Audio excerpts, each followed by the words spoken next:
Hey everyone, welcome back to English Valley Cafe. I'm Anne. I hope you are healthy and safe wherever you are.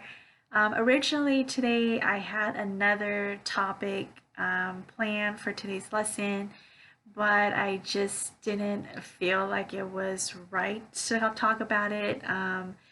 It just felt out of place, kind of, with all that's going on worldwide with the coronavirus. So today I just wanted to just casually talk about, what's going on with the situation here in Southern California. I don't have any, formal lesson planned. I'm just going to talk about it, and as I go along, I will point out some vocabulary words, some phrasal verbs that I use. And yeah, I hope this will give you a chance to practice your listening and just to listen to real English, natural English. All right, so let's get started. So I think it kind of all started last week when the stock markets plunged in the US. So we say the stock markets plunged or the stocks dropped or plunged. Sometimes you'll hear plummeted. So the stocks plummeted.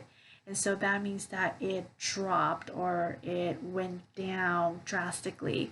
And starting this week, I think all the schools here in Southern California have closed, with the exception of, I think, some daycare centers. So a lot of kids are staying at home and they're being homeschooled.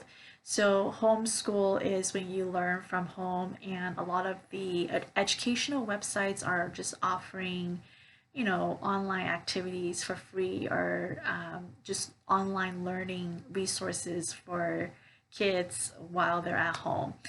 And a lot of the universities are switching or have switched their classes to online classes. And in addition, a lot of the businesses, a lot of the corporate offices are closed as well. So people are working from home. So anything that's considered non-essential, meaning that they're not important at this time, are pretty much closed. Even Disneyland here in Southern California closed, I think, late last week. Only like banks, post office, hospital, grocery stores, these are the only ones that are open. A lot of the restaurants are still open, they're in business.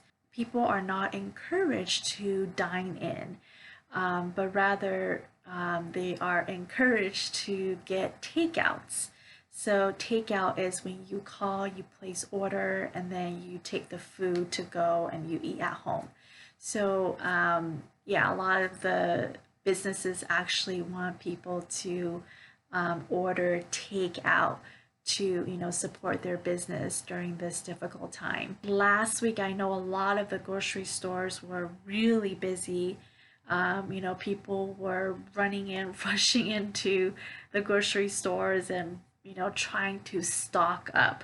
So this is a phrasal verb. Stock up means that you buy more than you need to keep something on hand in case you need it. So people were stocking up on like toilet paper. So there was, I think a lot of the grocery stores didn't have toilet papers, water, a lot of the meats, poultry, eggs. These were items that people were buying, and they pretty much clear out the whole entire store.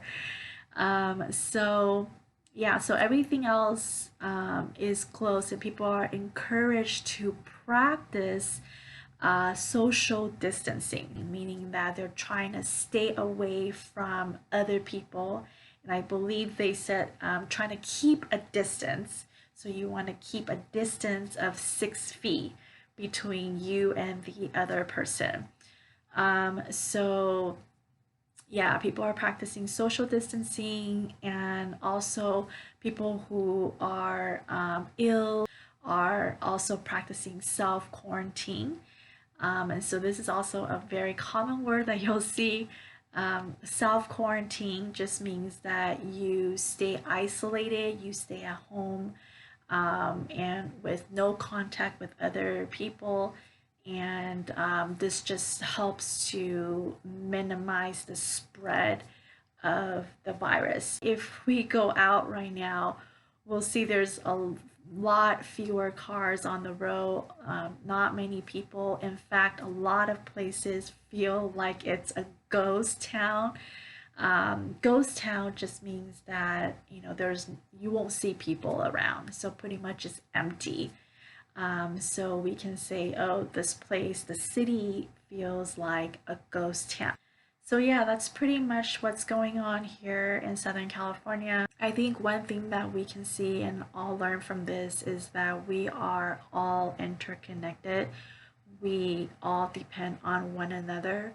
And hopefully, during this difficult time, everybody can be more kind to one another and more considerate, and just help one another. So yeah, hopefully we'll see the light at the end of the tunnel soon. Light at the end of the tunnel. This is an idiom that means that hopefully we can see some hope. We can see the light. So when you're in a tunnel, it's all dark, but light at the end of the tunnel will bring you hope.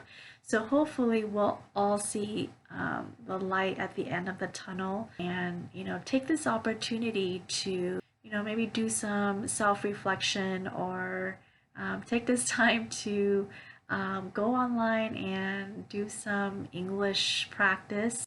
If you're on Instagram and even here on YouTube, follow some of the English teachers, because I know a lot of them are offering free live classes either on Instagram or here on YouTube during this difficult time to help out some of the people who are stuck at home, or maybe you want to learn English but you have some financial difficulties doing it.